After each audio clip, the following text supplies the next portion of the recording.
Olá, pessoal, boa tarde. A gente não vai trocar a ordem, na verdade, é só mesmo para fazer uma contextualização.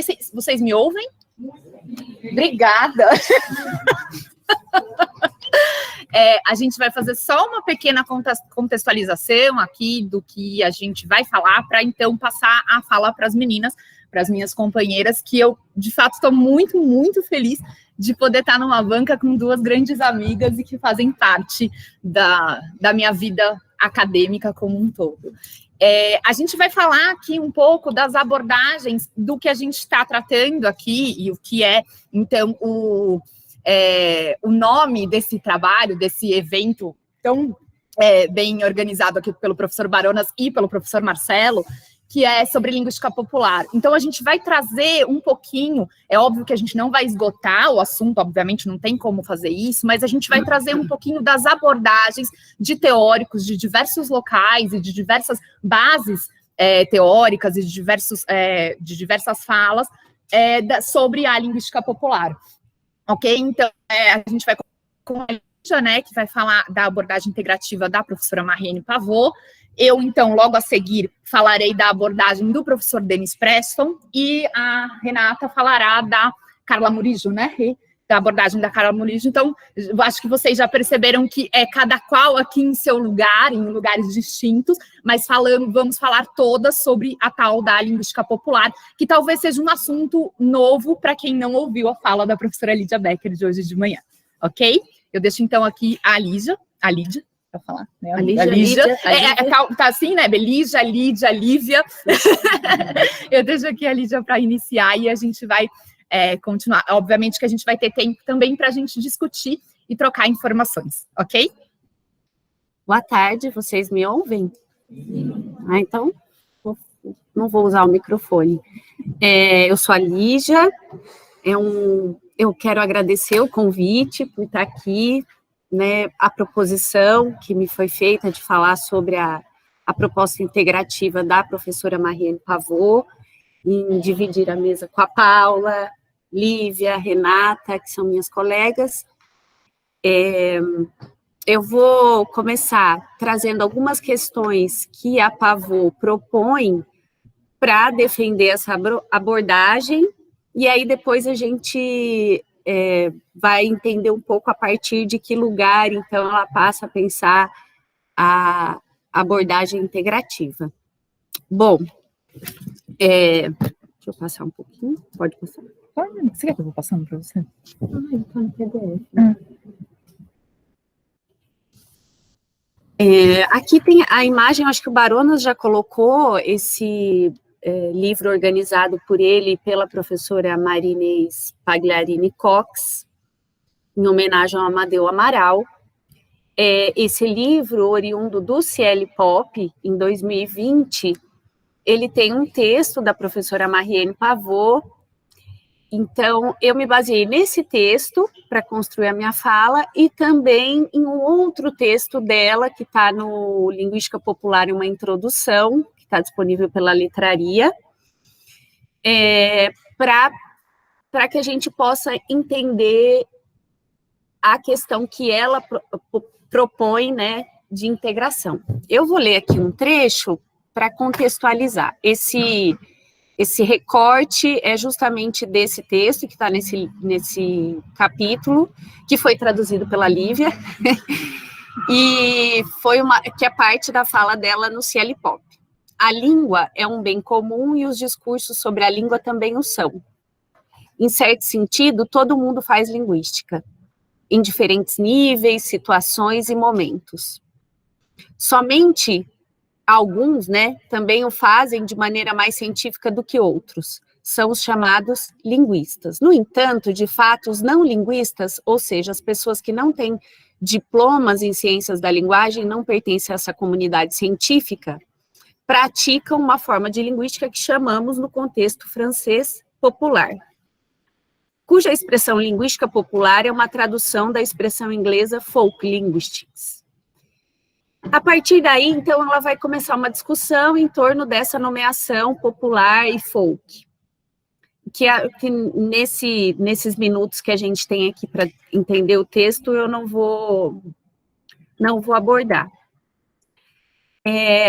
Para a gente entender um pouco da proposta dela, da abordagem integrativa, a professora Mariane Pavot propõe que a gente entenda as práticas linguísticas dos não linguistas a partir de 4 tipologias, né? As descritivas, as prescritivas, as intervencionistas e as militantes. É importante dizer que as práticas militantes, ela propôs, nessa mesa do CIELPOP em 2020, ela propõe essa tipologia de práticas linguísticas, e não práticas linguageiras, né, que é a língua em uso, e as práticas linguísticas é todo aquele saber, as reflexões produzidas sobre a língua em uso. Enfim, ela então propõe que a gente pense as práticas militantes. De maneira geral, a gente pode dizer que a prática descritiva é aquela que vai produzir uma reflexão sobre a linguagem, de maneira até produzindo um juízo de valor sobre aquilo. Eu não trouxe exemplos porque esse não é o enfoque do que eu pretendo expor, tá? Mas é importante a gente entender que ela faz essas proposições. Aí as prescritivistas, que é, vamos dizer, as que a gente tem muito contato hoje, né? Os amantes da norma culta, aqueles que propagam um único uso da língua, as intervencionistas, que de maneira geral eu diria que são aqueles que propõem uma simplificação da língua, e as militantes, que se mostram e se posicionam, vamos dizer assim, questionando outros lugares para além da linguagem. Eles vão pensar, então, ali o seu contexto, as suas condições de produção e etc. Bom, resumidamente, tá, gente? Muito resumido. Lógico que vocês sabem que o que ela propõe e escreve sobre isso é muito mais profundo e sofisticado. O interessante é que ela inicia falando das práticas e depois, então, ela propõe uma tipologia dos não linguistas. E, aliás, hoje, ouvindo a professora Lídia Becker e a fala do Baronas, ficou ainda mais claro para mim como é que ela vai pensar esses linguistas populares. Não como 2 polos, você ou é linguista ou é não linguista, mas sim como um contínuo, de modo que, ora, esse lugar de linguista possa ser ocupado, né, e então você passa a ser um não linguista. Depois a gente pode conversar um pouco mais, a gente estava até conversando ali com a professora Lídia para entender essa questão que nos interessa muito, já que, para além de linguistas, somos também falantes da língua. Então, quem são os não linguistas? Quem são os linguistas, né? A priori, a gente entende que os linguistas são aqueles diplomados e detentores de reflexões baseadas em alguma pesquisa científica. Bom, aí eu coloquei uma lista no slide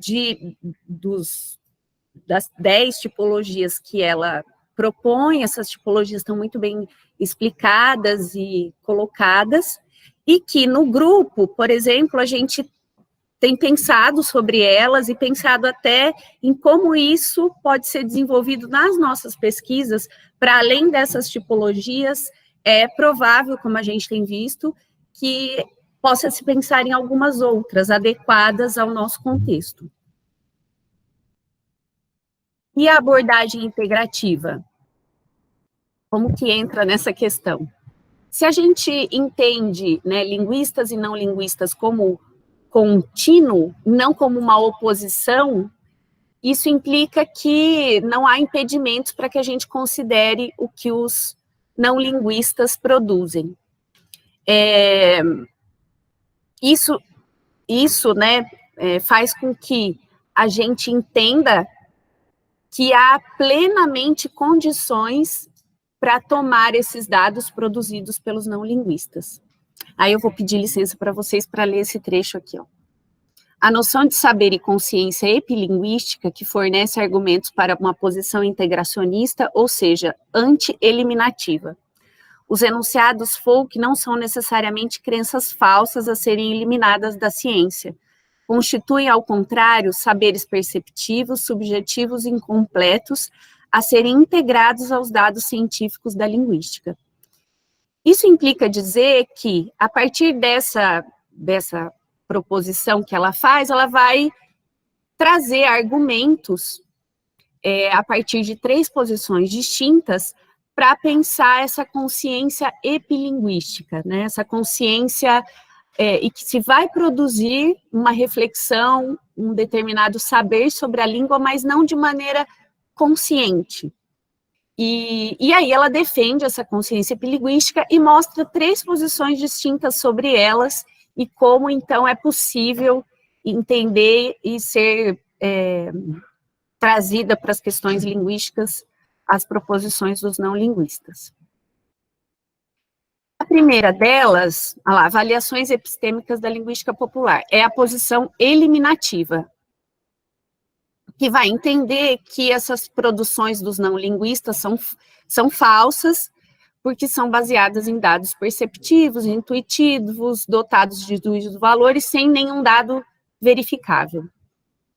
A seguinte é uma posição intermediária, em que vai aceitar esses dados, mas eles não vão servir de base para a construção de uma teoria geral linguística.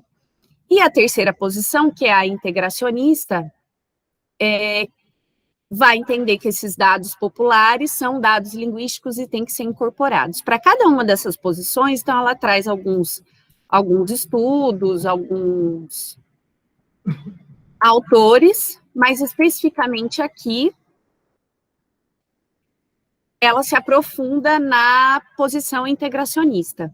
E essa posição integracionista vai entender a consciência epilinguística como uma instância que fornece dados linguísticos da ordem da percepção. Se numa perspectiva empírica, a linguística faz jus às dimensões experiencial e cultural da linguagem, ou seja, se o objeto da linguística integra os usos da língua pelos sujeitos sociais e cognitivos, então os dados perceptivos da linguística folk podem ser levados em conta como dados linguísticos pura e simplesmente. Muito bem. Aí a outra questão que ela propõe, e aí constrói um argumento para defender essa abordagem integracionista, as intuições dos locutores são controláveis? Há diferenças entre as intuições dos linguistas e dos não linguistas?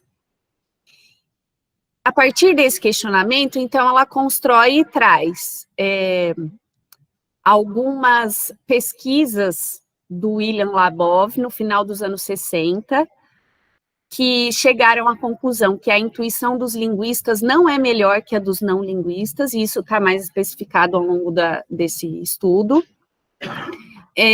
que, para que a gente possa entender essas diferenças entre as intuições, linguistas e não linguistas, é preciso observar alguns pontos específicos, o consenso experimentador, casos evidentes e validades, tudo isso com o objetivo de não reduzir a credibilidade daquilo que os não linguistas propõem.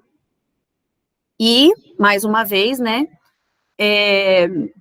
ela vai trazer algumas ideias que vão reforçar esse contínuo entre as competências dos linguistas e dos não linguistas, de modo que a gente possa pensar que, ora, um linguista possa ocupar um espaço de um não linguista.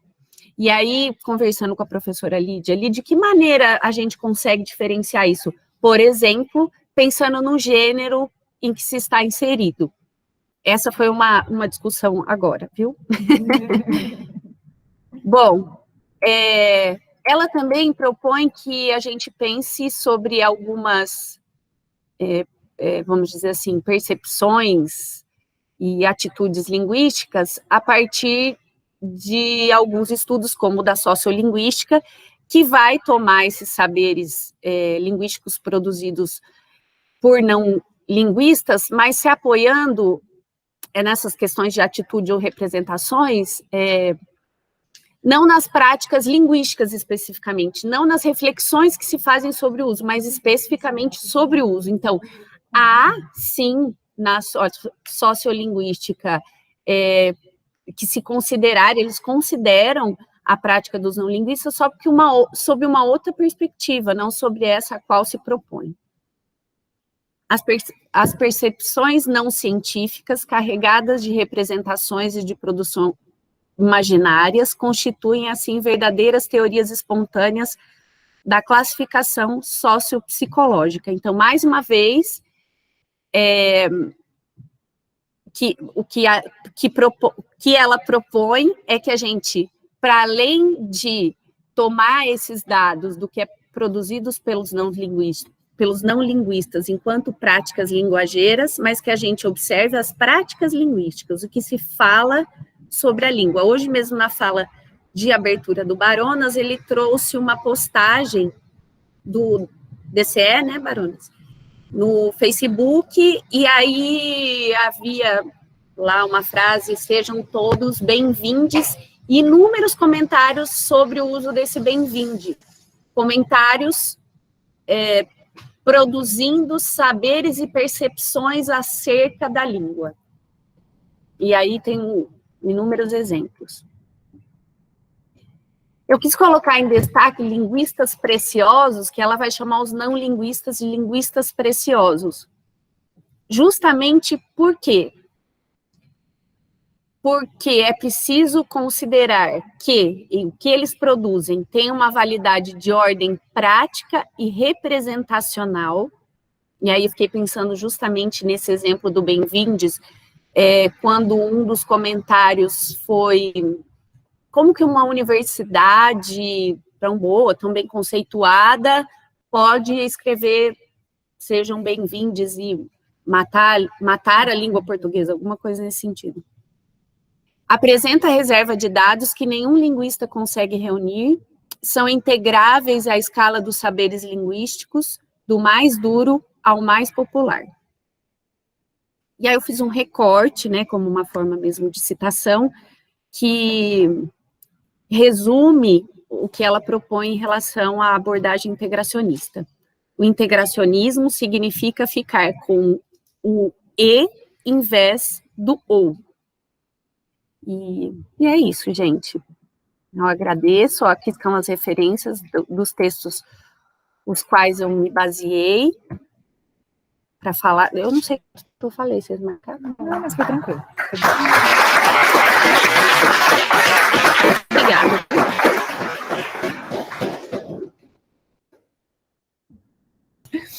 Bom, pessoal, vou dar continuidade, então, como eu disse para vocês, bom, eu sou a professora Lívia, eu sou do Centro Universitário Paulista, que é a Unicep, aquela faculdade que tem lá, saindo quase de São Carlos, e sou pós-doutoranda sob supervisão do professor Baronas, aqui no Departamento de Letras.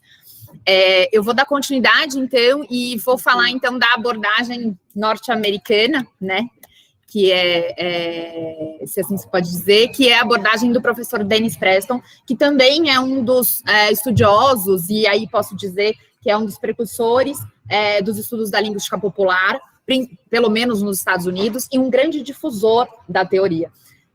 Eu vou trazer um pouquinho para vocês sobre como ele pensa, ou como vai pensar essa questão da linguística popular, assim como a Lígia falou um pouco de como a Marianne Pavlov vai trazer ou vai olhar a língua a partir desse aparato, então, teórico, metodológico que a gente está falando aqui, que é a linguística popular. Eu vou desse lado aqui, então, eu vou desse lado, então, falar sobre a abordagem folk de Dennis Preston. Eu peço um pouco de desculpas, porque o meu slide ele é cheio de texto, até porque é uma coisa um pouco do meu estilo, trazer o próprio texto para que vocês tenham contato, e talvez seja um pouco entediante para vocês, mas enfim.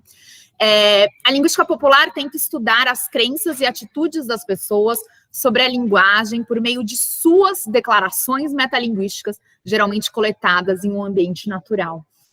O que é esse lugar da linguística popular, né? A linguística popular é esse lugar de olhar o que as pessoas comuns, e aí eu vou dizer de uma maneira bem de orelha, né? O que as pessoas comuns falam sobre a língua e como elas mobilizam questões linguísticas para falar sobre a língua, né? Devemos nos interessar não apenas pelo que se passa, mas também por como as pessoas reagem ao que se passa. Com a linguagem elas são persuadidas ou dissuadidas, e pelo que as pessoas dizem sobre a linguagem. Não descartarei, sobretudo, o segundo e o terceiro tipo de comportamento sob o pretexto de que seriam fontes de erro. Isso é uma fala do Rowan Ingersoll, que é um dos precursores, né, que a gente pode dizer, da linguística popular. Né? Então, por que fazer linguística popular? Né? Na verdade, o que é esse popular que a gente diz tanto, né? Segundo o professor Denis Preston, não é, em hipótese alguma, aquilo que é ingênuo, ou aquilo que é do ignorante, ou aquilo que é das pessoas, do sentido de popular como algo negativo. Mas é de todo mundo, é de todos que possam dizer, ou todos que possam, em algum momento, mobilizar dizeres sobre língua. Né? Então, por que fazer linguística popular? E aí o professor Denis Preston diz que existem diversas razões. E nesse texto, que é o texto no qual eu estou me baseando mais fortemente, depois eu deixo a referência com vocês, ele lista umas 3 ou 4 razões para fazer linguística popular. A primeira é de ordem etnolinguística. Praticar linguística popular é indispensável para quem deseja proceder à etnografia completa de uma comunidade linguística. Se ignorarmos o que os não linguistas creem a propósito da linguagem ou de sua língua, perdemos a oportunidade de complementar nossos conhecimentos sobre o que talvez seja um dos elementos mais importantes de sua cultura. Então, a primeira razão para o professor Denis Preston é exatamente o fato de a gente ir lá tentar ouvir, tentar compreender e trazer para o nosso escopo científico o que as pessoas comuns falam de língua, como essas pessoas falam de língua. Né? Do que essas pessoas... E aí a gente há de convir, né, que hoje, na atualidade, com as webs 2.0, os twitters da vida, todo mundo e muita gente fala de língua. Né? E aí vocês que são nativos digitais não me deixam mentir, né? A segunda razão é estritamente linguística. A linguística popular deve ser feita se alguém se interessa pela intuição, pelas intuições daqueles que usam a linguagem no cotidiano. Como poderíamos fingir que os linguistas não obteriam informações preciosas sobre a linguagem, ouvindo os locutores populares que falam com perspicácia? A terceira razão diz respeito à variação e mudança linguística. Seria surpreendente que a linguística popular não tocasse em muitos dos elementos envolvidos na variação e mudança. Em matéria de linguística popular, muita coisa se passa no nível subconsciente. Certamente, mas não todas, e as indicações que isso nos daria sobre os vencedores e perdedores da variação e da mudança deveriam ser interessantes, se não explicativas. E a última razão diz respeito à linguística aplicada. Podemos imaginar que fazer linguística popular, sem saber quais são, em termos de linguística popular, as representações do grupo com os quais será preciso trabalhar? Se o fizermos, nos expomos ao pior desastre, ou, na melhor das hipóteses, a um enorme desdém pelas expectativas daqueles por quem trabalhamos. Então, para o professor Denis Preston, existem diversas razões, desde que todo mundo fala de língua, a que é interessante, perspicaz, pertinente para nós, que quando trabalhamos com língua estrangeira, ou quando trabalhamos com língua aplicada, seja língua materna, que seja, ouvirmos o que os nossos alunos têm a dizer sobre língua. Porque dessa maneira a gente consegue, então, segundo o professor, entrelaçar as coisas e trabalhar a língua de uma maneira mais interessante. Afinal, o que é popular, né, para a linguística popular, como eu já disse para vocês? E aqui eu cito o professor Denis Preston de novo, dizendo que uso enfaticamente o termo folk na linguística popular para me referir a todas as pessoas, exceto aos linguistas acadêmicos, da mesma forma que os linguistas seriam populares em um estudo de botânica, de química. Definitivamente não uso o termo para me referir a grupos rurais, marginalizados, menos educados, romantizados, pitorescos. Somos todos populares quando entramos no mundo do conhecimento tradicional e das formas de comportamento fora do nosso próprio treinamento técnico. Mesmo assim, o conhecimento popular pode estar em ação quando mais subconscientes prevalecem, embora como nas atitudes linguísticas dos linguistas, por exemplo, eles possam ser suprimidos de comentários abertos ou comportamentos pelo conhecimento profissional. Então, esse popular, ele está longe de ser o pitoresco, ou longe de ser o menos educado ou marginalizado. Esse popular, ele é integrativo, né? Ele é de inclusão, ele é de todas as pessoas que, então, podem dizer de língua, mobilizando questões linguísticas ou mobilizando relações linguísticas.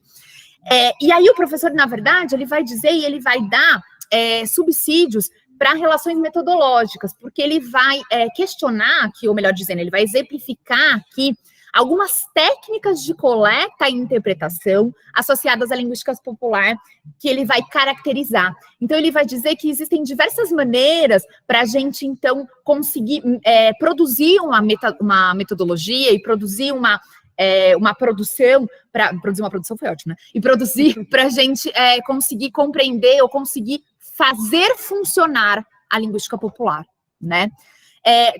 Ele vai começar pelas tradicionais, né? Os tradicionais dados populares em linguística vêm de um rico repositório de crenças embutidas em contos, ditos, rituais e prática.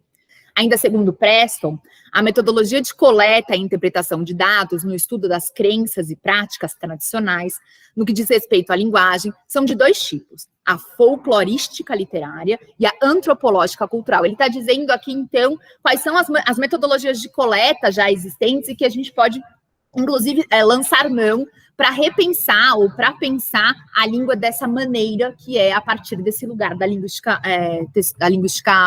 popular. Na abordagem folclorística literária, os dados são adquiridos de várias maneiras, desde entrevistados de campo, questionários, introspecção, até extração de dados de várias fontes públicas. Todos os acentos sumiram, incluindo agora os ricos recursos da internet. As interpretações desses dados são frequentemente, mas nem sempre, aquelas comuns aos estudos literários ou culturais. O intérprete, como um rico histórico de conhecimento cultural e histórico da comunidade, de fala, fornece comentário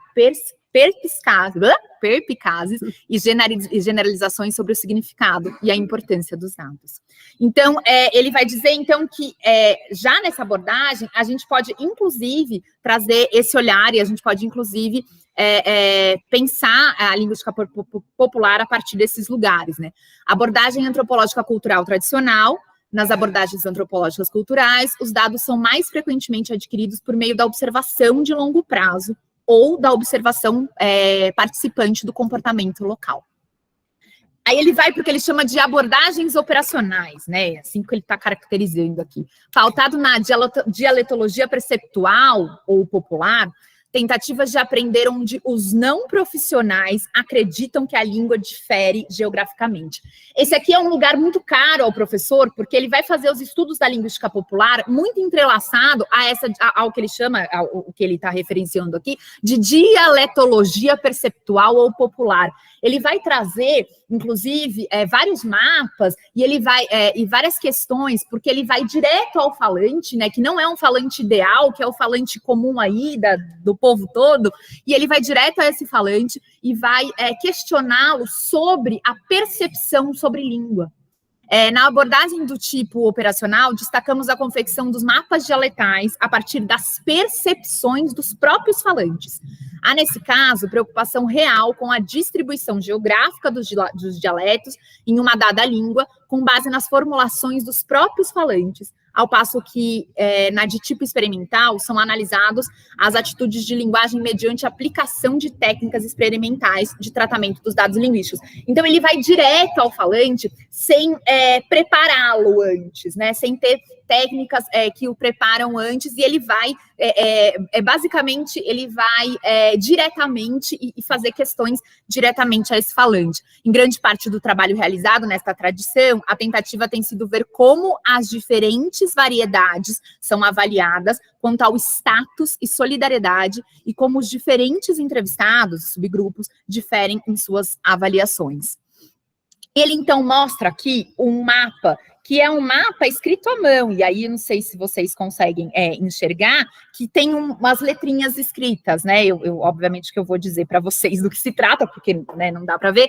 Esse, basicamente, é um mapa que foi dado a uma pessoa, todo quadriculadinho já, ou seja, com essas divisões geográficas, e foi pedido, então, que essa pessoa, então, marcasse o que a percepção de língua desses locais. Como que fala, como que você ouve, o que fala ali, o que acontece ali, né? Então, essa figura, que é a figura 5, ela mostra que os californianos são festeiros, desleixados, de classe alta, e a fala tem um som arrogante. E o inglês havaiano é identificado como gíria. Todo o estado de Nova York está circulado, embora o comentário associado a ele se refira apenas a uma parte da cidade de Nova York, gíria péssima e terrível do Bronx. A seleção de Chicago, Illinois, onde há fala normal, e Detroit e Michigan, onde o entrevistado identifica uma grande população afro-americana. Também oferece oportunidades para interpretação histórica, social e cultural. Então, nesse lugar da dialetologia perceptual, que é esse tipo de funcionamento, né, esse tipo de pesquisa, o professor Preston, ele depois tem diversos outros mapas, e de diversos lugares, tem Canadá, tem Japão, que se aplica, então, essa metodologia de dizer, olha, e aí, o que você percebe? O que você tem? E sem parâmetros muito pré-definidos anteriormente, ok? O que o linguista no campo aplicado pode obter com esses estudos? Primeiro, se o praticante trabalha em uma comunidade de fala desconhecida, as crenças sobre todas as variedades regionais e outras serão úteis de maneira geral. Especificamente, por exemplo, ele ou ela podem evitar características ou mesmo referências a regiões que tenham uma reputação local de não padronização ou de inadequação. Claro, no campo aplicado, o linguista também pode gostar de nutrir uma relatividade linguística mais saudável, mas isso seria extremamente difícil de fazer sem o conhecimento das crenças locais sobre variedades. De igual importância, certamente se desejaria saber quais variedades foram ouvidas como semelhantes entre si ou como representativas de uma região. Veja que quando ele vai fazer essas questões, e quando ele vai, então, tentar entender as percepções desses não linguistas, ou seja, desses linguistas, do que a gente chama, então, de linguistas populares, ele não vai num sentido de recriminar, criticar, negar, dizer, o que você pensa sobre língua é errado. Na verdade, ele vai no sentido de compreender, e aí eu acho que a linguística popular está nesse lugar, no sentido de compreender e de tomar essas percepções como também algo necessário, ou até mesmo ou científico, para que a gente compreenda de fato como que a sociedade, como a população, como as pessoas entendem a língua. Aí outras abordagens, né, ele vai para experimental. Quando Hoheningel pediu mais atenção à linguística popular, ele não ignorou como as pessoas reagem ao que acontece. E isso coloca o assunto das atitudes linguísticas firmemente no campo da linguística popular. A avó das abordagens experimentais para as atitudes de linguagem é a técnica Metz-Geise. Nela, o pesquisador oferece 2 amostras de áudio da mesma pessoa que fala 2 línguas ou variedades diferentes. Na versão de 1960, o falante era fluente em francês e inglês, mas as vozes de estímulo do mesmo falante eram separadas por outras vozes, de forma que os entrevistados não tinham ideia de que estavam ouvindo o mesmo falante 2 vezes.